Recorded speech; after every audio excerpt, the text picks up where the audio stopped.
tout le monde. Faites-nous un petit thumbs up si vous nous entendez. Salut Anne-Cat! Ouais. Bonjour tout le monde, j'espère que ça va bien. Je me présente, Maxime Rioux. J'allais dire Caroline Guévard. Ça Ça va se commence bien. passer. Je me présente, Maxime Rioux, sauvaginier depuis plus qu'une quinzaine d'années, copropriétaire de la pourvoirie Plein Ciel Guide, située à l'île aux Grues. On se spécialise principalement dans la chasse aux oiseaux migrateurs, principalement l'oie, le canard et la sarcelle. Puis depuis quelques années, distributeur pour les cartouches Kent au Québec. Moi, c'est Caroline, conjointe de Maxime depuis bientôt 15 ans. On chasse ensemble depuis tout ce temps. J'avais jamais chassé vraiment. J'avais fait un petit peu de petit gibier avec mes frères étant plus jeune, mais j'ai vraiment commencé la chasse avec la chasse à la sauvagine, la chasse à l'oie blanche. Première expérience il y a de cela une quatorzaine d'années. Au travers des années, on s'est perfectionné autant dans le tir au pigeon d'argile, donc on a fait quelques compétitions. On a pris des cours avec un coach dans la région de Hemingford, Tony Olivieri. On s'est également doté de chiens rapporteurs. Notre premier chien qu'on a commencé à entraîner il y a 4 ans, Goose, que vous avez vu dans la vidéo de ACP, Aventure Chasse-Pêche cet automne. Fait que maintenant, autant tout ce qui touche la sauvagine, on tripe. Fait que ça fait que notre sport est maintenant... au lieu d'avoir une saison qui est très, très courte à l'automne, tout le temps, c'est toujours trop court. Automne et printemps, on pratique. C'est étendu sur toute l'année. Sur toute l'année, entraînement de chien et tir au fusil. Fait qu'aujourd'hui, on a décidé de couvrir 3 sujets, principalement basés sur des questions qu'on avait eues suite au reportage. Beaucoup de questions sur tout ce qui est relève puis accessibilité de la chasse à la sauvagine. On va en couvrir 10-15 minutes. C'est très court, là. Chacun des sujets, c'est très court le laps de temps qu'on a. On pourrait en parler des journées, mais on va essayer de rationner tout ça, puis de répondre le plus possible à vos questions. On va toucher aussi du côté des chiens rapporteurs pour vous donner un peu notre expérience au niveau choix de l'éleveur, puis les prises de décision qu'on a à faire au niveau chien rapporteur, tout dépendamment des besoins qu'on a. Puis évidemment, on va garder une quinzaine de minutes pour parler des cartouches de chasse puis répondre à l'ensemble de vos questions. On veut ça dynamique, on n'est pas des conférenciers dans la vie, on est juste des passionnés de chasse à la sauvagine. J'ai mon iPad qui est de côté, fait que si des fois vous voyez que je regarde à côté, c'est que je vais suivre les questions, mais notre but c'est vraiment de répondre, on est là pour vous. Fait que si le plan ne vous fait pas, on dérape sur d'autres choses. J'ai déjà des questions qui ont été notées. Là, on veut parler de nos choix de fusil. Fait que clairement, on va en parler quand on va parler aussi des cartouches. Fait qu'on est parti. Côté relève, les commentaires que j'ai souvent, c'est c'est difficile d'accès à la chasse à la sauvagine. Ça prend beaucoup d'équipement. Ce que je peux vous dire, principalement, c'est que c'est accessible à tous. Principalement parce que il y a des chasses comme une chasse au canard qui peut se faire avec pas beaucoup d'équipement. Quand je dis pas beaucoup d'équipement, 2-3 douzaines d'aplats vont faire le travail. C'est sûr que ce qui va être primordial de votre côté, c'est de trouver un endroit pour chasser, évidemment. Si vous êtes en banlieue des grandes villes, il y a plusieurs endroits disponibles pour chasser. C'est sûr que ça demande l'effort, ça demande la prospection, puis ça demande des demandes d'autorisation pour être en mesure d'avoir accès à certains terrains. Mais la chasse au canard, je pense que c'est une chasse qui est accessible pour tout le monde. Puis on peut avoir quand même de très bons résultats en allant pas trop loin de chez nous, surtout si on reste en banlieue. J'allais dire, quand on nous demande des permissions, on est toujours courtois, évidemment, et respectueux des cultivateurs qui nous offrent leur terrain pour pouvoir chasser. Donc, on ramasse nos cartouches. C'est ni vu ni connu quand on ressort du champ. Et respect aussi des autres sauvaginiers. Hein. Souvent, on peut avoir des gens qui ont déjà donné la permission à d'autres chasseurs. On respecte ça, puis on continue notre prospection. Il y en a des champs et il y en a des espaces tout autour. Donc, on reste respectueux à travers tout ça. D'autres options qui s'offrent à vous aussi. On est chanceux au Québec. La sauvagine est présente sur la majeure partie du territoire québécois. On est vraiment dans la passe migratoire de plusieurs oiseaux migrateurs. Fait que ça nous donne accès à plusieurs pourvoirie plusieurs services de guide qui sont en place à travers le Québec au complet, puis qui sont prêts à, répondre à vos questions. Appelez-les, prenez rendez-vous avec eux autres, appelez-les, ils vont répondre à vos questions. Ils vont être en mesure de vous offrir des forfaits qui vont répondre à vos besoins, qui vont être à la hauteur de leurs attentes. Puis ça va être à eux autres à travailler pour vous mettre vous mettre sur les oiseaux, vous faire vivre une belle expérience de chasse. Puis honnêtement, on est choyé au Québec, il y en a beaucoup. Prenez le temps de les appeler, poser des questions. Honnêtement, c'est sûr que pour faire une belle chasse à l'oie, aujourd'hui, ça prend beaucoup d'équipement. Ces gens-là, ils les ont. Ils ont des beaux forfaits disponibles pour vous autres. Appelez-les. Puis c'est pas cher payé, honnêtement, un avant-midi, 250, 300 $ ou une journée complète à 300, 350 $. Mais pour avoir une expérience de chasse qui va vous faire apprécier la chasse à la sauvagine, c'est une chasse qui est dynamique, c'est une chasse qui est intéressante, puis c'est une chasse qui est sociale aussi. Fait que n'hésitez pas, appelez les services de guide, des pourvoiries, puis ils vont être en mesure de vous renseigner.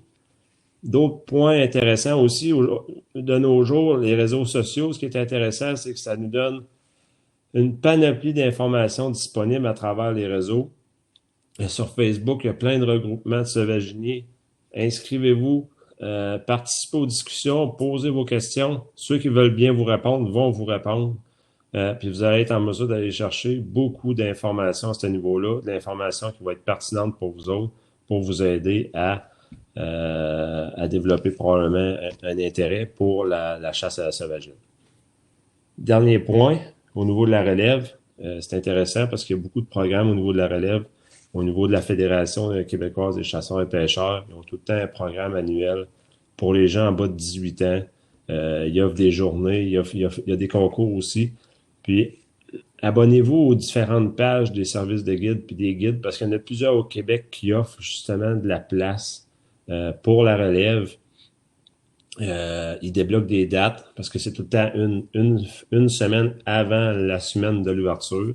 Les limites sont réduites, mais ça permet aux jeunes d'en bas de 18 ans de faire une chasse de la relève puis de découvrir justement la chasse à la sauvagine. Alain, il nous pose une bonne question. On a le droit à combien d'oies ou de bernaches par jour? Dans le fond, Alain, ça va aller... puis tu sais, les règlements pour la chasse à la sauvagine, là, ça prend... faut les lire, je dirais, pratiquement avant chaque début de saison. Il y a des choses qui vont changer parce que les biologistes vont faire des études de population puis ils vont réajuster le tir, pour pas faire un mauvais jeu de mots, mais à pratiquement toutes les années. Fait que pour les oies, actuellement, on a le droit à 20 par jour, par permis. C'est beaucoup. Maxime et moi, on a le droit à 40, ça veut dire ensemble. C'est énormément d'oiseaux. La bernache, ça a été réduit cette année quand on est dans la vraie saison, qu'on n'est pas en pré-saison, c'est rendu à 3. Puis ça va changer aussi selon les secteurs, selon les districts. Fait que je te réponds rapidement, mais la meilleure manière encore, là, c'est d'aller voir sur le site de la chasse aux oiseaux migrateurs. C'est sur le fédéral. Le site d'Environnement Canada. Environnement Canada. Il y a toujours un abrégé des réglementations qui est disponible en ligne. On pourra peut-être fournir le lien un petit peu plus tard. Mais tout est là. Date de chasse, prise, les secteurs de chasse, parce que les secteurs de chasse, c'est comme la chasse au gros gibier, c'est tout séparé sur la carte du Québec, en fonction de la région dans laquelle vous êtes. Puis tout est décrit à ce niveau-là. Puis tant qu'à être là-dedans, on va parler vite de permis. Ça prend 2 permis. On a notre permis de petit gibier qu'on achète. Puis après ça prend le permis fédéral qui est le timbre qu'on va aller chercher. Merci Hélène, je pense que tu nous as mis ça super. Wow, on va t'engager pour être avec nous, une assistante. Merci beaucoup Hélène. Tu peux être là demain matin 9h? 9h. Mais c'est ça, dans le fond, le permis, le timbre. Puis assurez-vous de bien signer vos permis et de toujours les avoir sur vous. On s'est déjà fait contrôler. Personnellement, Maxime et moi, on était contents qu'on s'est fait contrôler. On veut les voir, les gens, les agents de la faune, on veut les voir sur nos territoires. Puis, ils ont une raison d'être. Ils ont une raison d'être. Puis nous, on était pratiquement, on était fiers de leur dire, ben oui, regardez, on avait ouvert nos fusils, montré que on avait notre baguette qui venait contrôler le nombre de cartouches qu'on a le droit de mettre dans notre fusil. Puis tout est en règle. Puis on se fait juste se dire, ben Colin, c'est le fun de les voir parce que ben ça permet qu'on puisse continuer à chasser encore longtemps. Ça prend des règlements, puis ben faut les respecter. Voilà. Fait que pour clore sur la relève, c'est accessible à tous. Puis n'hésitez pas, posez des questions. Si jamais vous n'avez pas l'information que vous voulez avoir, j'ai fourni mon email en début de présentation. C'est pas pour rien. S'il y en a qui ont des questions, n'hésitez pas. Donnez-moi un petit peu de temps pour répondre parce que le nombre d'emails va être quand même important. Mais je vais vous revenir, ça va me faire plaisir. Puis tu sais, c'est vraiment une chasse qui peut se faire pratiquement en famille. Hein. On est à la chasse à sauvagine, on jase dans le cache, puis les oiseaux y arrivent, puis là, ben go, on a une passe de chasse, puis on continue à jaser, puis il y a une autre bande d'oiseaux qui arrive. Fait que c'est vraiment une belle chasse qui peut se faire justement avec des ados, puis même on a des amis qui ont des jeunes enfants, puis on les amène dans le cache un petit 15 minutes, un petit 30 minutes, puis c'est super convivial, c'est vraiment plaisant. Ça fait le tour? Ça fait le tour. D'autres questions, ça relève. Si tout est beau, on passe à notre prochain sujet. Je sais qu'on avait des questions sur les chiens, fait qu'on embarquerait sur les chiens rapporteurs. Peut-être Eric a mentionné, j'aimerais réserver. Malheureusement, à plein ciel, on est plein. Puis je peux mentionner, on guide dans la région de l'île aux Grues. En fin de compte, c'est une île qui est sous milieu du Saint-Laurent, face à la ville de Montmagny, à peu près 60 km à l'est de Québec. Mais malheureusement, c'est ça, on est plein. Plein ciel, on est un groupe d'amis qui est propriétaire de Plein ciel, on est 5. Puis c'est pas notre travail principal, fait que dans le courant de l'année, ce qu'on fait, c'est qu'on utilise nos journées de congé, puis on réussit à guider à peu près 5 semaines durant l'année. Fait qu'avant qu'on soit en mesure d'être en mesure d'ouvrir plus de dates, mais il va falloir prendre notre retraite. Mais on regarde à des solutions en ce moment pour essayer d'ouvrir plus de dates. Mais pour le moment, puis c'est ce qui est plaisant, c'est que c'est complet. Fait que notre année 2021 est complète. Sauf que si vous voulez vraiment vous placer sur une liste d'attente, envoyez-moi un email, puis je prends vos noms, puis je vous place sur la liste d'attente. Il y a toujours, surtout avec la situation de la COVID actuelle, on travaille beaucoup plus avec des clients locaux. Des fois, il y a des cancellations parce qu'il y a des gens qui peuvent pas se déplacer. Nos clients américains, ontariens, des fois, peuvent pas se déplacer. Fait qu'on vient combler notre calendrier avec d'autres clients. Fait que n'hésitez pas, ça vaut toujours la peine d'envoyer un email. Frédéric qui nous demande une journée typique à la pourvoirie. Ben, on fait lever les clients à 3 heures du matin. Faut qu'ils aillent vider les trous de boîte. Faut que... Non, c'est pas vrai du tout. C'est un service qui est clé en main. C'est un service tout inclus. En fin de compte, ce qu'il vous reste à faire, c'est vous installer dans les affûts et à profiter de la chasse. Une journée typique, c'est sûr que les guides vont se lever un petit peu plus de bonne heure. Ils vont aller valider où sont les oiseaux parce que sur une île, les oiseaux se déplacent de refuge en refuge. Il y a un déjeuner, en plein américain, il y a un déjeuner qui vous est servi. Ensuite, on se dirige sur la batture puis on chasse toute la journée. On sort pas de la batture tant que c'est pas fini, à moins que les clients sont toujours libres de faire ce qu'ils veulent. S'ils veulent retourner au chalet, s'ils veulent retourner à l'auberge, il n'y a pas de problème, mais on offre une chasse qui est à journée longue, on suit les marées. Fait que marée haute, marée basse, on déplace notre équipement, on déplace nos setups, puis on chasse toute la journée pour en profiter au maximum. Fait que c'est du soleil levant au soleil couchant. Au soleil couchant. Réellement. Puis on a des chiens rapporteurs qui vont chercher le gibier, donc on s'assure vraiment de donner la meilleure expérience possible aux clients. On est là pour avoir du fun. Des clients qui veulent nous aider à faire le setup, à défaire le setup, on est là, on est preneur, mais on a des clients qui, eux, ils viennent pour s'asseoir dans la cache puis ils repartent par la suite, puis c'est correct comme ça. Nous, c'est ce qu'on veut. On veut que les gens soient heureux puis qu'ils soient contents d'avoir vécu l'expérience avec nous. Fait que tu as abordé le sujet chien rapporteur. On en parlait un petit peu parce que c'est beaucoup de questions qu'on a. Chien rapporteur, ça a été quand même... c'est une bonne étape dans une vie, un chien, là. C'est que c'est un animal. C'est quelque chose qu'on va garder 12, 13, 14 ans, tout dépendamment de sa santé puis de sa shape. Fait que c'était un projet en soi. Fait que de mon côté, ça a été quand même assez stressant parce que c'était beaucoup d'inconnus. J'avais déjà chassé avec des chiens qui étaient entraînés, mes amis en avaient. Mais de mon côté, c'est différent d'avoir à chasser avec un chien qui est déjà entraîné que d'en partir un. Fait que quand tu as un chiot, que tu reçois un chiot de 8 semaines, c'est pas toujours évident au début quand tu connais pas ça. Fait que ça, pour moi, c'était un stress. Puis c'est le même principe que la relève. Faut prendre le temps d'appeler les éleveurs. Il y a beaucoup de très bons éleveurs au Québec. Ils sont là pour répondre à nos questions. Moi, j'ai eu la chance de parler avec Alain Jeté, là, au moins 2 fois. Puis il a pris le temps, il a pris 2, 3 heures pour prendre le temps de m'expliquer c'est quoi la différence entre un chien de chasse, un chien de travail, puis un chien de maison. Puis m'expliquer en fin de compte comment ça fonctionne pour répondre à mes besoins. Mes besoins étant de qu'est-ce qu'on veut comme chien? Est-ce que je veux juste un chien de chasse? Est-ce que je veux un chien de chasse, mais que je vais faire des hunt tests durant l'été pour valider où j'en suis avec mon entraînement? Est-ce que je vais vouloir avoir un chien de compétition pour aller faire du field trial un peu partout en Ontario, puis au Québec, au Nouveau-Brunswick, etc.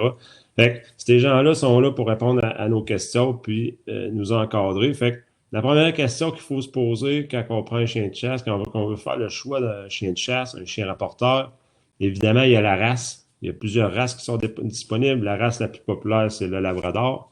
Ensuite, on a le Golden, le Chesapeake, pour en nommer quelques-uns. Donc, c'est sûr qu'il faut choisir notre race. Après ça, prenez le téléphone, puis appelez les éleveurs, puis posez vos questions. C'est la première étape. C'est ça qui va vous amener à choisir d'un votre éleveur, puis choisir votre chiot qui va devenir votre compagnon pendant 12, 13, 14 ans. Une fois qu'on a choisi l'éleveur, ben le meilleur conseil que je vous donnerais, c'est de s'inscrire dans un club de chiens rapporteurs. On est chanceux au Québec, on a plusieurs divisions ou plusieurs différents clubs. Puis là, hier, j'en ai nommé quelques-uns, puis je veux pas... Honnêtement, je pense que toutes les régions de la province sont desservies. Fait que Montréal, Trois-Rivières, Québec. Personnellement, je fais partie de Lac-Saint-Jean. l'Estrie, la gang de l'Estrie qui nous accueille toujours pour les hunt tests à toutes les années. Fait que dans le fond, les clubs de chiens rapporteurs, moi, c'est là qu'on a tout appris, qu'on a connu notre mentor, John Richardson, pour le nommer, mais aussi des très bons amis, Thierry Lefrançois, Nadine Tremblay, qui sont des passionnés de chiens rapporteurs puis de chasse à sauvagine également. Ils nous ont réellement pris sous leur aile pour qu'on arrive à avoir du succès avec notre chien. Un chien, on va avoir le succès qu'on va, je veux pas dire mériter, mais qui va aller avec l'effort qu'on va mettre. Goose, je l'entraîne pratiquement à tous les jours. Il est rendu à un âge où que je fais moins de micro-entraînement, mais je dirais de l'âge de pratiquement, dès qu'on l'a reçu, finalement, on a commencé à faire des micro-entraînements, beaucoup de jeux avec la bouffe, avec des croquettes, avec la nourriture. Puis la chance qu'on a avec les labradors, c'est gourmand. Un labrador, ça veut plaire. Ça va même pardonner quand il fait des erreurs, puis qu'on le chicane, il va nous pardonner. Puis c'est vraiment une race qu'on affectionne, puis c'est fort, c'est très, très résistant. Mais c'est ça. Fait que dans le fond, l'entraînement de chien, tout au long de son âge puis de ses apprentissages, on va vraiment aller de plus en plus dans le concret puis dans le plus compliqué. Puis je dirais, il y a des étapes qui vont être critiques. Le chien va passer des crises d'adolescence un peu comme chez l'humain. On va se dire, mon Dieu Seigneur, il a tout perdu. Mais si un jour ça vous arrive, ne vous inquiétez pas. Le chien, il a juste besoin de se faire un petit peu serrer la vis, puis après ça, il va reprendre tous ses acquis. Après ça, dans le fond, les clubs, pourquoi je mets beaucoup d'emphase sur les clubs, c'est oui, c'est les sources de connaissances autour, mais c'est aussi de permettre de faire des activités d'entraînement dirigées. Puis les entraînements qu'on fait, ben on va utiliser des canards qui ont été achetés pour ça. C'est des canards qu'on achète assez cher pour arriver à faire des entraînements avec vraiment des vrais poids. Évidemment, les canards sont déjà abattus, c'est des canards qui sont morts. Puis ben ça permet vraiment d'aller chercher toutes les situations de chasse, qui fait que quand on va arriver réellement à la chasse avec notre chien, ben on va déjà avoir vécu la plupart des situations. Ce qui est intéressant avec les clubs ont la capacité d'acheter de l'équipement qu'une personne toute seule n'aura pas la chance. C'est comme pour les différents types de chasse. Et ce que ça va te donner, c'est que ça va te donner accès aussi à beaucoup de personnes qui ont passé au travers de beaucoup de situations, qui ont eu à corriger avec leur chien, parce que veut pas, ça va pas tout le temps bien. On frappe des murs, c'est normal, c'est de l'apprentissage, c'est comme un enfant. Il y a des choses qui vont réussir, des choses, ça va être des échecs. puis il faut être en mesure de corriger ces situations-là pour l'amener à un certain niveau. Puis ça, le niveau que vous allez choisir, peu importe si vous voulez faire seulement de la chasse, que vous voulez faire de la compétition, ben, il y a des gens qui vont être en mesure de vous aligner. Mais les différents clubs sont basés sur n'importe quel de ces sujets-là. Ils font pas juste du chien de les clubs de chiens feront pas juste des chiens de compétition, ils vont faire de très bons chiens de chasse comme de très bons chiens de compétition. Vous allez retrouver différents types de personnes à l'intérieur de ces clubs-là. Puis vous allez vous trouver un mentor à l'intérieur de ces clubs-là, puis ils vont être en mesure de vous aider pour justement faire face à ces situations-là. Puis pour moi, c'était un stress parce que face à de l'inconnu, c'est pas plaisant, surtout quand tu veux enseigner la bonne chose puis le faire de la bonne façon. Quand tu frappes un mur, c'est le fun d'avoir quelqu'un avec qui appeler puis dire écoute, mon chien fait telle chose, qu'est-ce qu'il faudrait que je fasse pour corriger cette situation-là? Puis ces gens-là sont là pour vous autres. Puis bien souvent, ils ont déjà eu à faire face à cette situation-là, fait que leur expérience va faire en sorte qu'ils vont être en mesure de vous aider, puis de corriger la problématique, puis vous faire avancer, puis vous faire apprécier justement l'entraînement en voyant, tu sais, quand vous allez corriger une situation, vous allez avoir du succès, puis c'est vraiment plaisant de le faire avec son D'être encadré. Éric, tu demandes si on peut entraîner un lab pour la chasse au petit gibier. Écoute, Max et moi, à toutes les années, on va chasser le petit gibier. Puis les premières années, je voulais pas défaire, entre parenthèses, l'entraînement de goose. Mais j'ai vite réalisé qu'un chien, ça a de l'instinct. Ce qui fait que depuis 2 ans, en fait, j'amène Goose avec moi au petit gibier. Puis il y a son petit dossard orange, puis il est super heureux de s'en aller dans les fossettes, puis d'aller me ramasser la perdrix j'ai tiré qui était perchée dans l'arbre, puis qui a tombé dans les herbes hautes ou dans le sale, puis il devient comme un aspirateur. Là, c'est comme il se promène, là, puis il sniffe, puis il arrive. Moi, je me dis, crème, comment qu'ils font, c'est juste incroyable. Là. La minute qu'il va avoir saisi sa première perdrix, puis qu'il va avoir associé, OK, là, on est à la chasse à perdrix, c'est ça que ça sent, la perdrix, ben, il va la chercher dans le bois naturellement, puis il va la trouver. Moi, je suis le premier à avoir été surpris de ça parce que je me suis dit, non, un chien rapporteur, faut qu'il le voie, tu sais, faut qu'il le voie tomber, sinon on va lui faire faire un blind, mais non. Quand on va à perdrix, c'est drôle parce que Goose, c'est comme s'il changeait, là, il y avait une switch, OK, on tombe ça, on s'en va au petit gibier, il change de switch, puis il se met à courir dans le bois, dans les fossettes, puis à suivre les pistes, parce que les perdrix ne veulent pas, quand ça marche à terre, ça laisse une odeur, eux autres l'aperçoivent.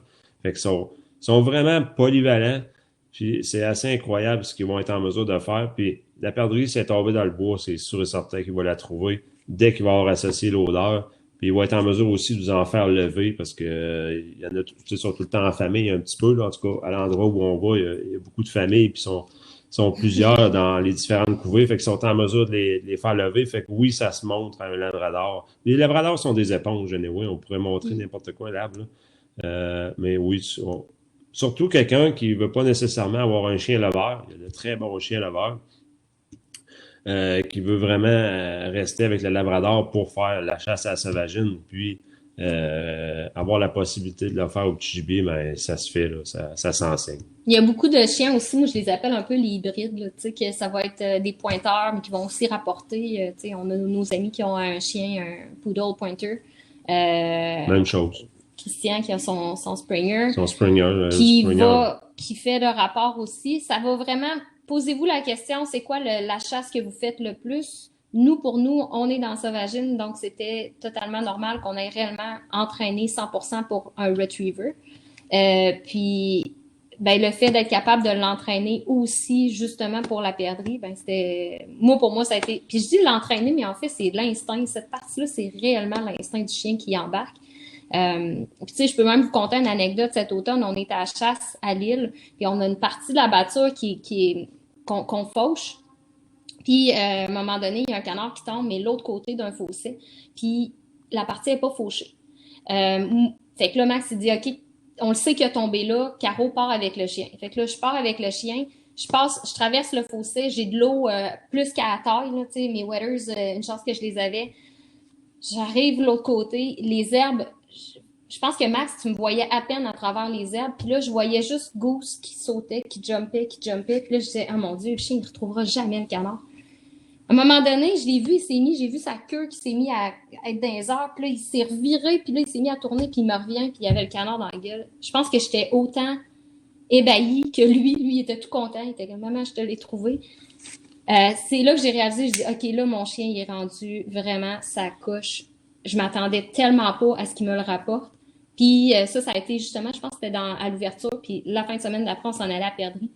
Fait que l'instinct, le nez, c'est juste incroyable. Si si votre chien est dans un secteur que vous savez qu'il se fera pas mal, qu'il se fera pas prendre les pattes nulle part, laissez-les aller. Il va vous lever du gibier. C'est à faire attention, mais c'est très polyvalent. Je vois qu'il y avait une question de Xavier. Est-ce que les chiens rapporteurs doivent rester dehors? Non. Non. Je pourrais déplacer la caméra, mon gros Goose, il dort présentement. Personnellement, si mon chien couche dehors, moi, je vais aller coucher dehors avec. Aussi. Mais c'est des chiens, comme on a mentionné, qui apprennent. Fait qu'on est en mesure. Tu sais, dehors, ils ont du fun, c'est beau. Mais à l'intérieur, il y a moyen de mettre des règlements, puis de leur enseigner ces règlements-là, puis de faire en sorte que dans la maison, ils sont calmes. Tu sais, ça paraît pas, mais là, Ghost, il est couché juste à côté de la table, puis il en fait pas de cas, là. Puis c'est tout dépendamment de qu'est-ce que tu tolères dans ta maison au niveau de tes chiens. Mais si tu mets des règles, ils vont les respecter, puis tu vas être en mesure de côtoyer tes chiens, peu importe le moment de la journée dans ta maison, sans problème. Puis sinon, si t'es pas là, nous autres, on fonctionne avec la cage. Ils sont dans leur cage, c'est leur maison. Des fois, ils vont tout seuls naturellement dans leur cage parce que c'est un coin qu'ils peuvent aller chercher du repos, du réconfort, de la sécurité. Ils vont d'eux autres mêmes. Fait que c'est toujours dans l'enseignement que tu vas donner à ton chien. Mais un chien, pour moi, ça devrait cohabiter avec toi dans la maison puis être en mesure de le faire. C'est des membres de la famille, en fait, là, réellement. Donc, tu sais, le petit point que tu viens de dire sur la cage il est super bon. Nous, nos chiens, on les nourrit dans leur cage. Fait que c'est comme, tu l'as dit, source de réconfort. À 4h30, là, les deux sont dans leur cage, puis ils font juste attendre, puis les portes sont ouvertes, puis ils attendent. Moi, j'ai pas d'enfants. On n'a pas d'enfants encore, fait que les chiens, c'est nos enfants. On les traite comme des parties intégrantes de la famille. Voilà. Puis on chicane jamais. J'en ai un en ce moment, là. On a notre plus jeune là, qui doit avoir quoi, 18 mois? 16, ouais, 17, 18 mois. Il y a beaucoup, beaucoup, beaucoup de gaz. Beaucoup d'énergie. Beaucoup d'énergie.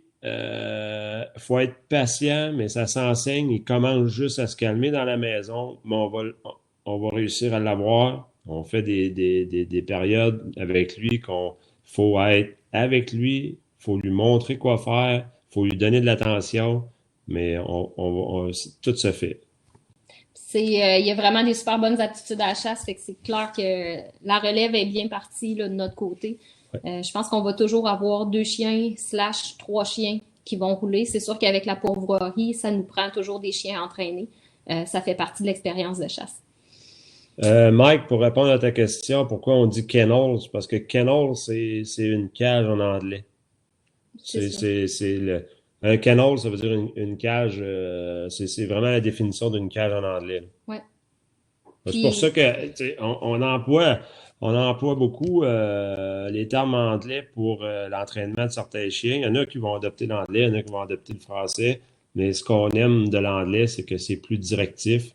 Au lieu d'être assis, c'est sit. Fait que c'est court, c'est bref et c'est directif. Fait que c'est plus facile des fois d'enseigner aux chiens certains commandements, justement, parce qu'en anglais, les mots sont plus courts. Fait que en français, cage, ça se dit. Là, on a une de nos chiennes que pour elle, c'est cage, les autres, c'est canon. Mais c'est vraiment, au niveau de l'anglais, des fois, c'est plus simple. Puis de choisir ce mot-là, Mike, tu sais, quand on va arriver à la chasse, si on a une petite cage, justement, pour le chien, ça ressemble vraiment à une cage. Fait que tu peux lui en dire kennel, puis le chien, il va comprendre, OK, je me rentre dans l'espèce de place qui a un trou pour que je rentre dedans, puis je me retourne, puis j'attends. Puis quand j'embarque Goose, avec moi dans le pit blind, je vais dire place. Fait que, tu sais, il y a une plaque.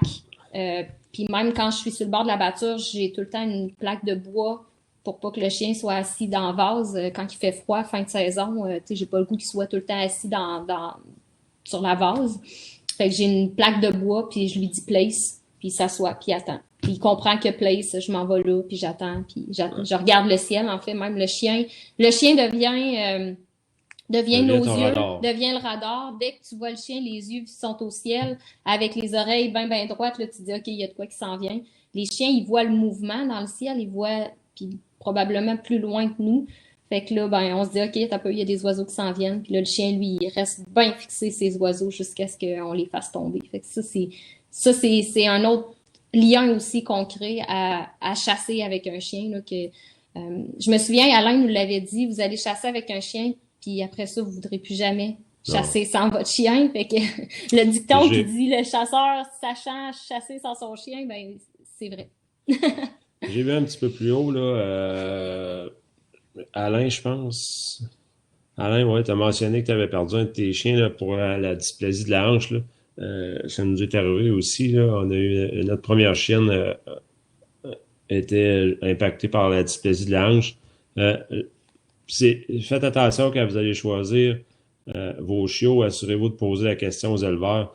Les éleveurs se doivent de faire des tests parce que la dysplasie de la hanche, c'est une une maladie qui est génétique. C'est une maladie génétique. Fait que, quand vous choisissez des portées de chiots, assurez-vous que les parents ont des tests justement pour valider si leurs hanches sont conformes, leurs coudes, leurs yeux. Il y a d'autres tests aussi au niveau, il y en a des chiens qui ont des spasmes, qui peuvent avoir des réactions spasmatiques à l'effort, le ECI, au niveau du cœur. Fait qu'ils font des tests pour ça. C'est bien important quand vous faites le choix d'un chiot de vous assurer que ces tests-là sont complétés.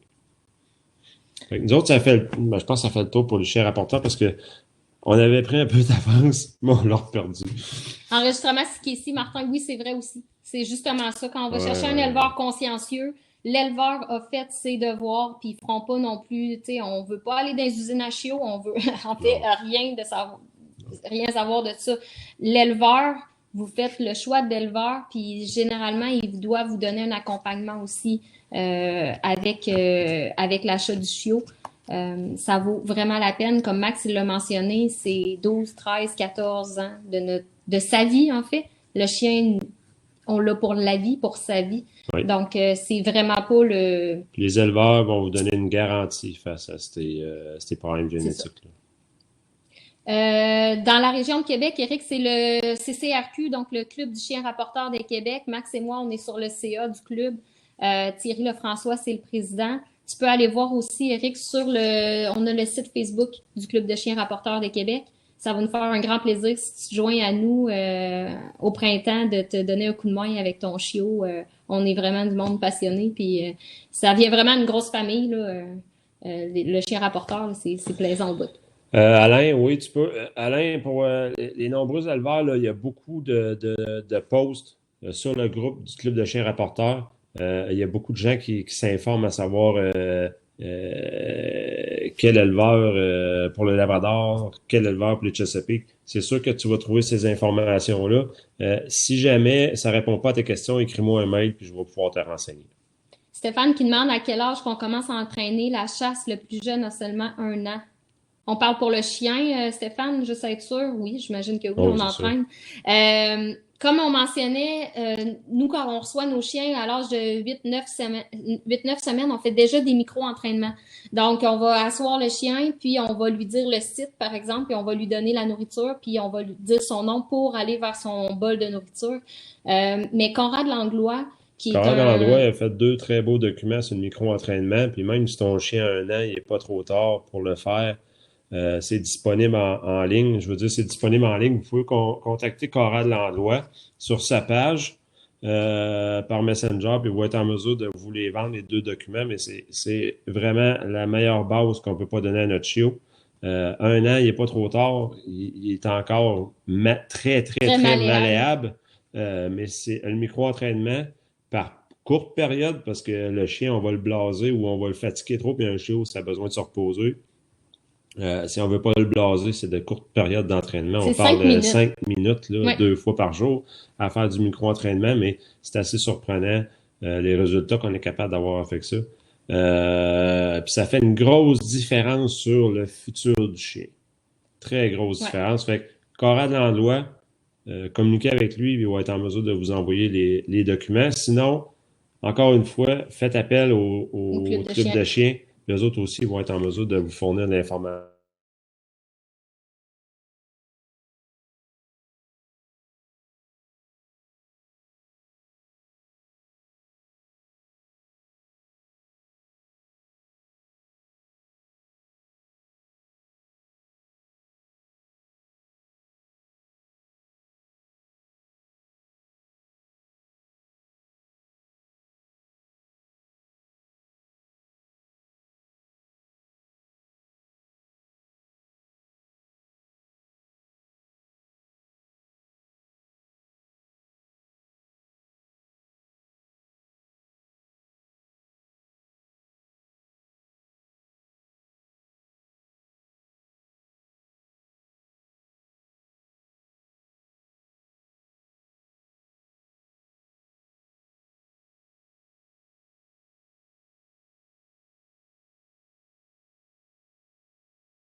Oh boy! Ouh, qu'on est de retour. Hey, faites-nous signe si on est de retour. Je pense qu'on a Je perdu pense qu'on a perdu notre Internet. Fait euh, que là, je viens d'embarquer sur mon LTE, mon cellulaire. Vidéotron, vraiment de la misère ces temps-ci, hein? OK! Phew! Ah oui. OK. C'est les joies du Je live. vois du live. Fait que n'hésitez pas si vous avez d'autres questions, parce que là, il faut passer à un autre sujet, sinon on va manquer de temps. Mais si vous avez des questions concernant les chiens rapporteurs, gênez-vous pas. Communiquez avec moi au carreau, puis ça va nous faire plaisir de vous répondre sans problème. Dernier point, mais non le moindre, les fameuses cartouches de chasse. Fallait en parler, j'en reçois tellement de questions à ce niveau-là. Il y a plusieurs très bons produits sur le marché. On pourrait parler de cartouches de chasse jusqu'à demain matin, là, même. On pourrait ne jamais en arrêter, puis on pourrait avoir des discussions quand même solides sur. Hey, mais Max, avant qu'on embarque ces cartouches, là, je vais te couper. On a Eric qui nous avait demandé, on parle-tu de 12, puis je pense qu'on peut en parler rapidement par rapport Ouais, à nos armes de chasse.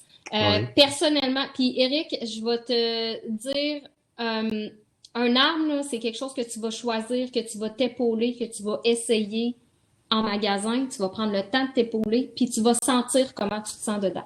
Personnellement, moi, je chasse avec le Beretta Pintail, un ES100 qui est l'ancien fusil à Maxime, que j'ai tout arrangé, la crosse, je l'ai fait couper, je l'ai fait remonter un petit peu, je suis gauchère, donner mon avantage que j'avais besoin. Et personnellement, la marque Beretta me fit bien dans les mains, j'ai pas des grandes mains.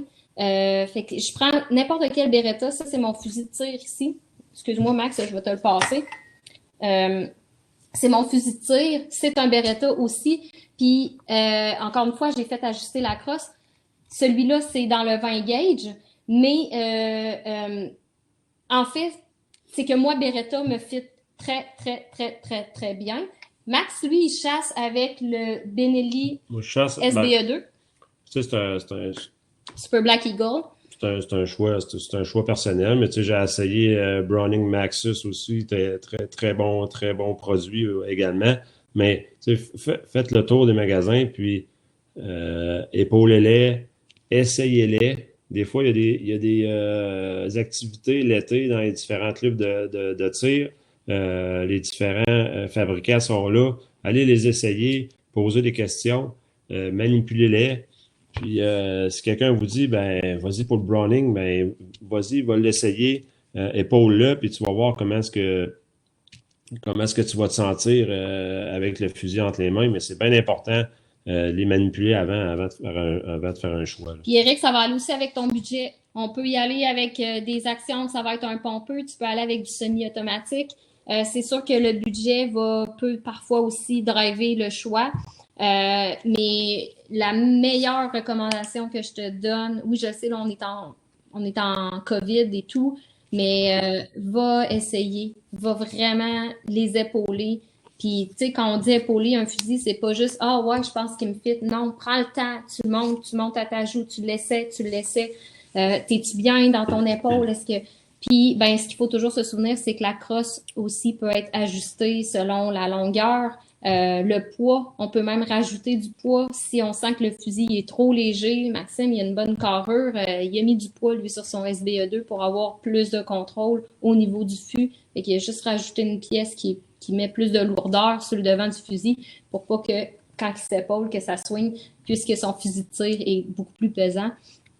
Puis ça déforme pas trop la mécanique du corps. Le Super Black est un fusil qui est quand même assez léger. C'est un fusil à inertie aussi. J'aimais pas le feeling parce qu'il cognait beaucoup. Fait en lui rajoutant du poids, j'ai été en mesure de contrer cet effet-là. Éric aussi, t'es gaucher. Fait que, écoute, on a moyen de s'arranger de plus en plus. Tu sais, je sais que Beretta vient de sortir le A400 dans le 12 gauge. Justement, je vois Éric Ladouceur qui dit A400 fantastique. Les fabricants, là, ils commencent à les faire gaucher. Beaucoup parce que je ne sais pas pourquoi, soit qu'il y a plus de gauchers, mais... les gens découvrent leur œil dominant à gauche, on le sait pas. Mais sur le marché, les différents fabricants offrent de plus en plus la version gaucher, mais c'est sûr que si vous voulez vraiment un gaucher, prenez-vous d'avance parce que les quantités sont quand même limitées.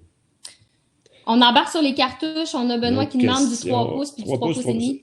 Ça revient, c'est beaucoup un choix personnel, mais je vous dirais que le 3 pouces et demi, c'est quasiment juste au Québec qu'on en vend chez Kent, là. En Amérique du Nord, le 3 pouces et demi, c'est là qu'elle va. De mon côté, je suis plus capable d'en tirer du 3 pouces et demi. Pour moi, ça cogne trop. Ma tête la prend vraiment plus. Fait que j'ai de très, très, très, très bons résultats avec la 3 pouces, un 11/4 dans le 1. C'est ce que je tire à la longueur de mes saisons de chasse. Puis j'ai du succès avec ça. Encore une fois, l'important, c'est de l'essayer puis d'avoir un feeling avec. Mais je vous dirais, est-ce que c'est vraiment nécessaire du 3 pouces et demi à la sauvagine? Non. Vraiment pas nécessaire. Vous êtes en mesure d'avoir les mêmes résultats avec du 3 pouces.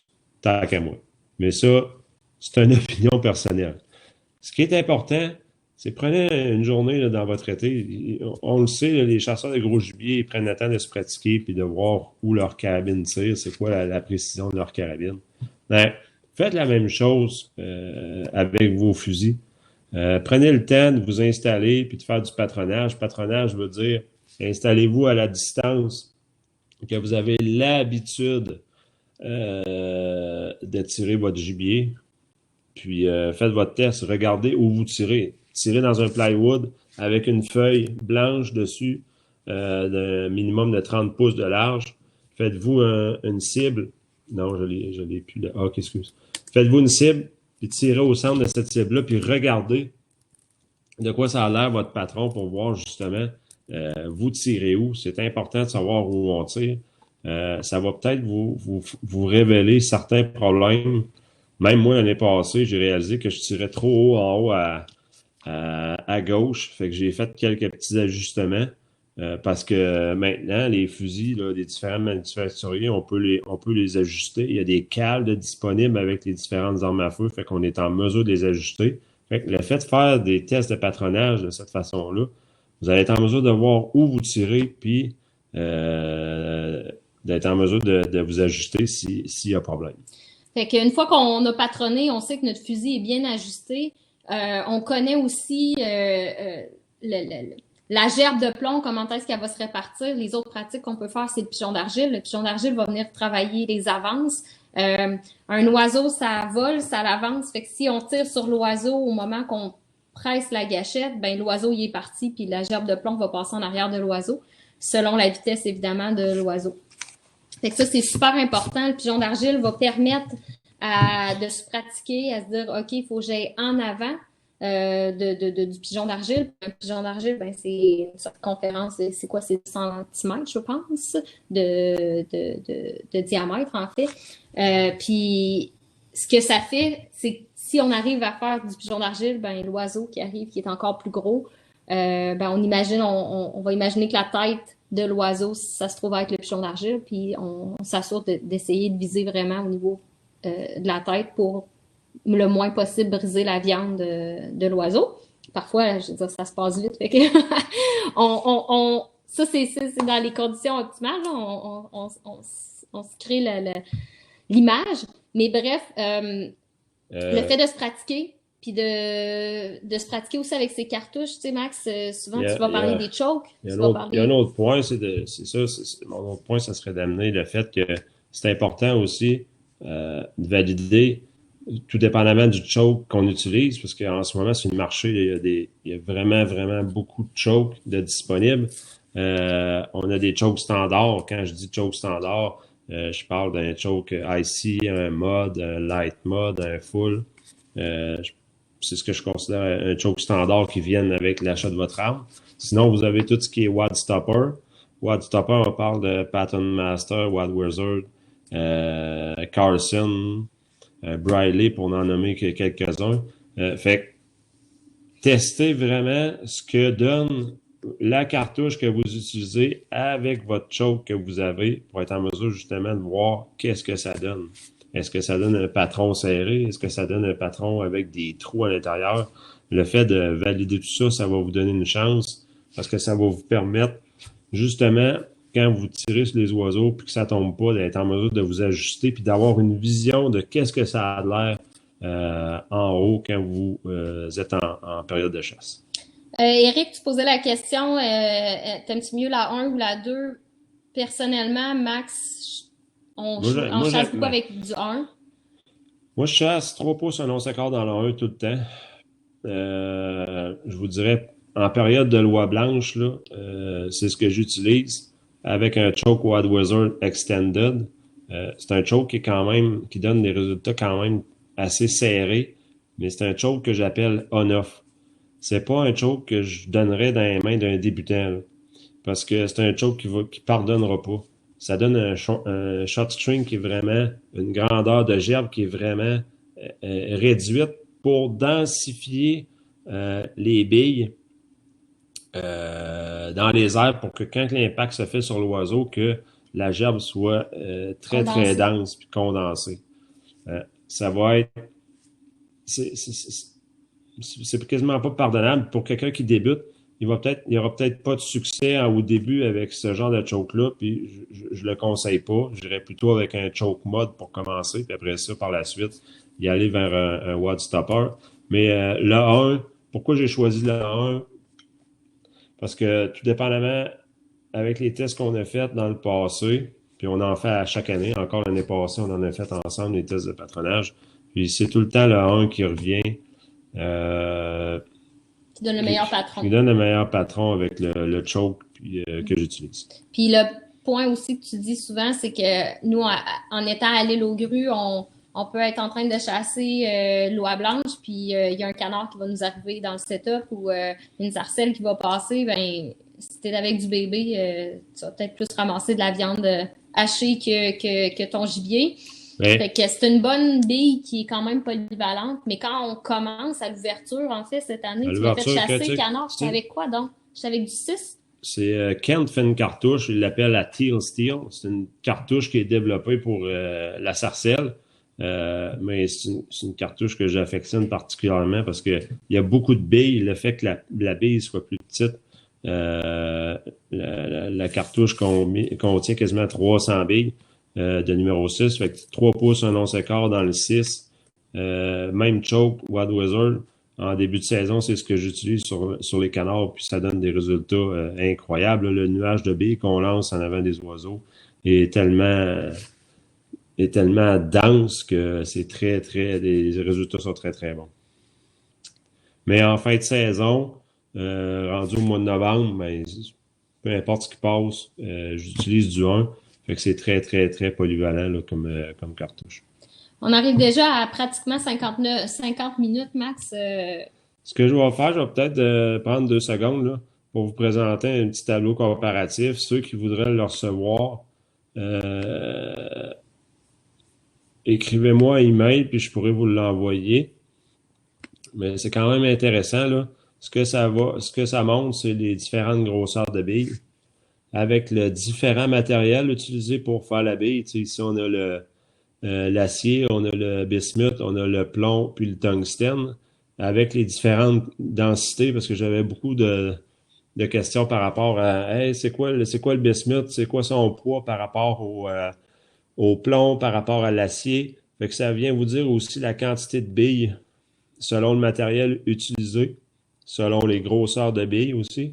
Puis aussi selon l'espèce, là, Kent a fait une petite Une petite classification charte. là, Ouais. de qu'est-ce qui peut être utilisé pour chacune des chasses, puis vous enlignez justement dans vos choix de billes euh, selon Selon le gibier le que vous gibier avez. que vous allez chasser. Euh, V'là un an aussi, dans la section Filles de bois, on avait écrit un article. Fait que je sais pas si vous pouvez mettre la main sur le magazine Aventure Chasse-Pêche, qui, en passant, c'est un magazine qui a énormément de bonnes informations. Puis on avait écrit, en fait, avec Kate et Joanie Boivin, Kate Nadeau-Mercier et Joanie, on avait écrit sur justement les différentes cartouches. Fait que c'est tout le temps bon de se rafraîchir la mémoire. Il y a beaucoup de nouvelles choses aussi qui sortent sur le marché. Kent reste toujours à l'affût. On entend qu'il y a des nouvelles choses aussi qui vont s'en venir. Puis on sont toujours en train de perfectionner pour donner les meilleurs résultats puis sortir des cartouches qui vont, oui, réduire les chocs que ça peut, qui vont être dégagés lorsqu'on tire, mais aussi donner des très bons résultats. Le but, ce qu'on veut pas, c'est de blesser des animaux. On veut pouvoir faire des récoltes, puis des récoltes qui sont clean. Fait que Il y a beaucoup d'innovation qui se fait chez Ken, puis l'avantage qu'on a, c'est que notre compagnie sœur, Game Board, en Nouvelle-Angleterre, au Royaume-Uni plutôt, euh, développent beaucoup, ils ont une réalité de marché différente. Au niveau environnement, sont en avance sur nous autres, dans le sens qu'ils sont déjà à éliminer le plomb dans la majorité de tout ce qui est tir cartouches. sportif, cartouches. Ils s'en vont vraiment vers des cartouches d'acier avec des bourres biodégradables. Donc, la version verte des cartouches, ben, vu que Game Board développe déjà conjointement avec nous autres certaines technologies, ben, on va les voir arriver dans pas long sur notre marché, mais ce qui est le fun, c'est qu'on profite de ce benchmark-là, puis le développement ben, se répand plus rapidement. Là. Fait que on a pas mal livré notre matière cet après-midi. Si vous avez d'autres questions, n'hésitez pas. On peut rester en ligne si jamais vous avez d'autres questions, que ce soit n'importe quoi sur la chasse à la sauvagine. On a une belle peinture derrière nous. Ça se trouve à être la batture de l'île aux grues. Fait que on peut pas être à l'île présentement, mais on traîne un petit bout d'île avec nous dans la maison pour toujours nous garder un peu les pieds sur l'île. Donc, merci beaucoup. En fait, c'est nous autres qui vous Merci remercions d'avoir d'avoir été là. été là. Puis Super intéressant. en espérant qu'on vous ait donné un petit peu la piqûre du chien rapporteur, du tir, de la chasse, de la sauvagine. N'hésitez pas si vous avez des questions. N'hésitez pas, je vais faire afficher mon email, mais n'hésitez pas pour toute question, on est là pour vous autres. Bon salon, allez voir les autres kiosques, il y a plein de beaux exposants. Donc, amusez-vous. Puis prenez soin de vous. Bye bye! Bye!